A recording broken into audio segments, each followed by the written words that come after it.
आपके लिए बना रहे हैं एक और रेसिपी रसमलाई में। पहली जो आपको सिखाई थी वो खुश दूध के साथ थी। ये जो है हम बनाएंगे होममेड पनीर के साथ में, यानी कि इसे छेना भी कहा जाता है। तो सबसे पहले आपको दिखा देते हैं चीज़ें रो में लगी हुई। यहाँ पर आप देख लें जो आपने रसमलाई का जो हमने बनाने पेड़े, उसके लिए आपको जो डो होगी यानी कि पनीर जो बनेगी उसके लिए आपको चाहिए full fat milk, whole milk है यहाँ पर। बीच में जाएगा लेमन जूस, पानी जाएगा, जितना लेमन जूस उतना ही पानी होगा। बेकिंग पाउडर जाएगा बीच में। जो हमने इसकी चाशनी बनानी यानी कि शीरा बनेगा उसमें आपको चाहिए चीनी और पानी।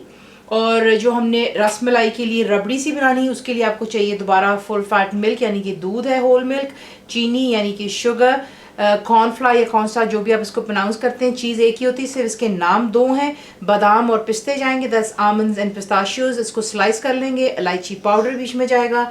आपको दिखा देते हैं कि अब इसको बनाना। जो दूध है वो मैं एक यहाँ पर आपके सामने हांडी में डाल चुकी हुई हूँ। जैसे ही इसमें बॉयल आएगा आपको दिखाएंगे कि नेक्स्ट स्टेप क्या होगा होममेड पनीर बनाने की। यहाँ पर देख लें कि दूध में उबाला आ चुका हुआ है। अब आपने क्या करना है, इसको हाई फ्लेम पर ही आपने जो है उबाले का वेट करना है। लेमन जूस और पानी मैंने मिक्स किया था। यहाँ पर आपने जो है चमचा इसमें आहिस्ता आहिस्ता हिलाना है और आहिस्ता आहिस्ता आप इसमें ये जो है लिक्विड को ऐड करेंगे और देखते देखते आपके सामने जो है दूध अलहदा हो जाएगा और पनीर जो है हमारी वो अलहदा हो जाएगी। तो ये मैं ऐसा ऐसा डाल रही हूँ, एक हाथ से आप चमचा हिलाते हैं तो ये देख लें परफेक्टली आप देख रहे हैं माशाल्लाह से अलहदा हो चुके हैं। ज़्यादा चमचा मत हिलाइए और यहाँ पे ला करके आपने चूल्हे को बंद कर देना है। और मैं आपको दिखाती हूँ आपने नेक्स्ट क्या करना है। अब आपको चाहिए एक छानना चाहिए होगा, मलमल का कपड़ा आप इस पर रखेंगे। देखिए जो रोटी के झाड़न होते हैं वो मलमल के कपड़े के ही बने होते हैं, तो आप ये परफेक्टली इस्तेमाल कर सकते हैं। सिर्फ आपने इसको वॉश कर लेना है ताकि इसमें कुछ स्टार्च ना हो। उसके बाद आप जो है यहाँ पर ला करके ये देख रहे हैं माशाल्लाह, इसको आपने जो है स्ट्रेन कर लेना है। पहले डाल लेने के बाद जितना भी तमाम पानी है एक्स्ट्रा वो बीच में से निकल जाएगा। उसके बाद आपने ठंडा पानी इस पर खोल करके इसको हल्का सा वॉश कर लेना है। उसकी वजह आपको बता रही हूँ क्योंकि इसमें हमने लेमन जूस इस्तेमाल किया है, तो फिर जो आपकी पनीर होगी उसमें खटास आएगी रसमलाई में, तो इसलिए इसको थोड़ा सा पहले वॉश कर लेते हैं। ठंडा पानी हल्का सा खोल लें और सारे पानी को जो है बीच में से हम इस तरीके से देख लें ये वॉश हो गया। तो हल्का सा चमचा चला लेते हैं बीच में, दैट्स परफेक्टली फाइन। और इसको सारे को ड्रेन हो जाए अच्छी तरह। आपने जो है इसको वॉश करना है। सिर्फ वॉश किस तरह, ठंडा पानी ऊपर से खोलिएगा प्लीज़। उससे ये होगा कि इसकी जो कुकिंग प्रोसेस है वहीं पर स्टॉप हो जाती है और उससे होता है कि जो आपका पनीर होता है देख लें माशाल्लाह कितना सॉफ्ट होता है। इसलिए ठंडा पानी प्लीज़ ऊपर से डालिएगा नलके का और सिंपली इसको अच्छी तरह स्क्वीज़ कर लें और 5 से 10 मिनट के लिए थोड़ी देर के लिए छोड़ दें ताकि एक्सेसिव पानी जो है निचोड़ लेने के बावजूद भी रिमूव हो जाए। अब आपने जो है इस पनीर को एक बोल लेंगे, उसमें आप तमाम को पहले डाल लीजिएगा।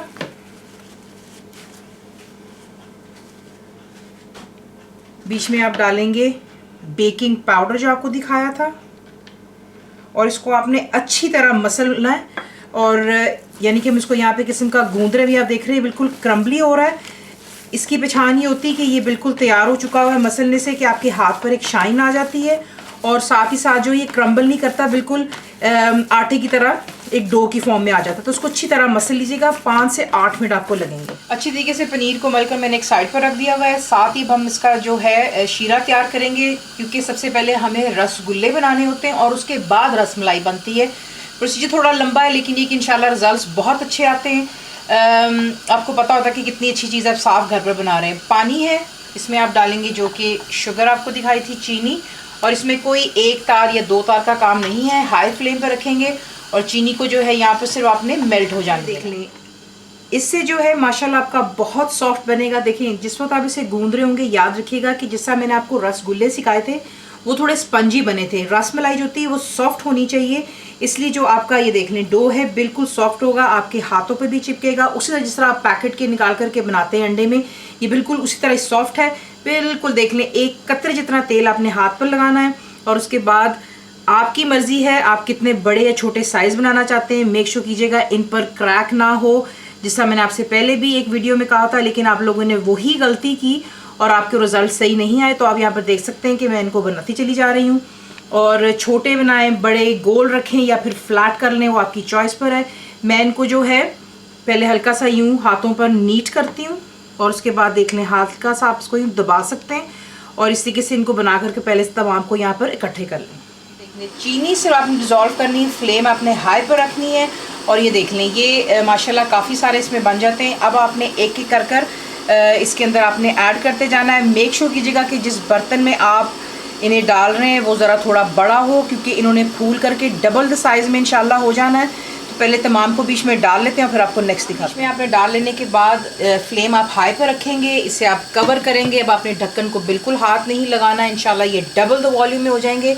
आपने इसे हाई फ्लेम पर पहले 5 मिनट के लिए कुक होने देना है। उसके बाद आप इसको मीडियम पे कर मज़ीद 10 मिनट और करेंगे। तो प्लीज़ गौर कीजिएगा, पहले हाई पर 5 मिनट और उसके बाद मीडियम पर रख करके आप इसे 10 मिनट के लिए कुक होने देंगे, ढक्कन हटाए बगैर। अगर आपको लगता है कि बीच में पानी कम हो रहा है, आप बीच में गर्म पानी हल्का सा साइड से ऐड कर सकते हैं। चमचा बीच में बिल्कुल नहीं ला सकते। बाद में आपको दिखाते हैं इसका रिजल्ट कैसा होगा।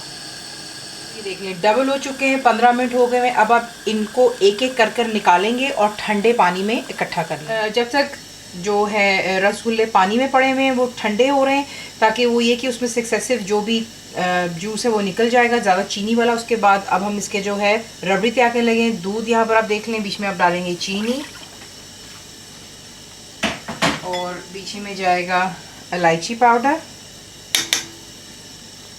फ्लेम हाई पर रखें और इसे जो है एक जोश आ जाने दें। ये देख लें, फ्लेम नीचे हाई पर है, सिर्फ आपने चीनी को डिज़ोल्व होने देना है और दूध जो है यहाँ पर आपका गर्म हो जाना चाहिए, जो यहाँ पर हो चुका हुआ है। उसके बाद आप क्या करते हैं, जो प्लेन फ्लावर आपको दिखाया था, सॉरी कॉर्नफ्लावर या कॉर्नस्टार्च जो आप इसको प्रोनाउंस करते हैं, आप इसे थोड़ा सा पानी डालेंगे और इसको हल्का सा जो है मिक्स कर लें ताकि इसमें कोई लम्स ना रह जाएं। ये जो मैं आपको सिखा रही हूँ, this is actually a cheat, basically quick रबड़ी है। वरना अगर आपने रबड़ी ही बनानी तो फिर आपको दूध को हल्की आंच पर रख करके बिल्कुल 2 घंटे के लिए पकाना होगा और साथ साथ चमचा हिलाते हैं और मलाई को साइड पे करते चले जाते हैं। तो वो होती है क्विक, ईजी। एक्चुअली जो मुश्किल थोड़ी रबड़ी बनती है ये वाली क्विक है।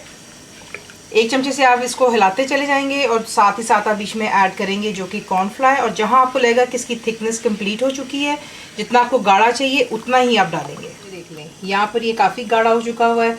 इसे ज़्यादा गाढ़ा नहीं करना चाहिए, क्योंकि ऑब्वियसली जो रसमलाई होती है वो थोड़ी सी हल्की सी क्रीमिश और मिल्किश होनी चाहिए।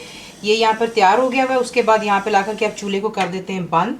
और जो रसमलाई हमने पानी में डाल करके भिगोई हुई थी, तो उसको आपने सिंपली अपने हाथों की मदद से यूँ हल्का सा दबा करके पानी निकाल देना है और बीच में आप जो है इन्हें यूँ यहाँ पर रख देंगे। उसके बाद ये होगा कि जितना भी मीठा है वो इसमें सोकअप हो जाएगा। यहाँ पर ला करके आप चूल्हा ऑन नहीं करेंगे, प्लीज़ ख्याल कीजिएगा, वरना ये है कि ये टूट जाएंगी। तो यूँ करके आप बीच में इनको डालते चले जाएँ और फिर आपको नेक्स्ट दिखा। इसमें डाल लेने के बाद आपने इसको बिल्कुल ठंडा हो जाने देना है और इसके बाद हम इसे डिश आउट करेंगे। इसमें ये होगा कि ये तमाम चीनी वगैरह सोकअप कर लेगा दूध में जो है, और फिर आपको नेक्स्ट दिखा। तो ये रही आपकी रसमलाई। जिस तरह ये थोड़ी सी बिल्कुल रूम टेम्परेचर पर आएगी, तब आपने इसके ऊपर बादाम डालिएगा, पिस्ते डालें और ऊपर चांदी का वर्क डाल करके फ्रिज में रख सकते हैं और उसे ठंडा सर्व कीजिए। वार्म आपकी अपनी चॉइस पर है। फुल रेसिपी के लिए आप जाएंगे मेरी वेबसाइट पे which is cooked with faiza.net पर। बनाइए, बताइए आपको कैसा लगा। दुआओं में याद रखें। Thank you for watching the video.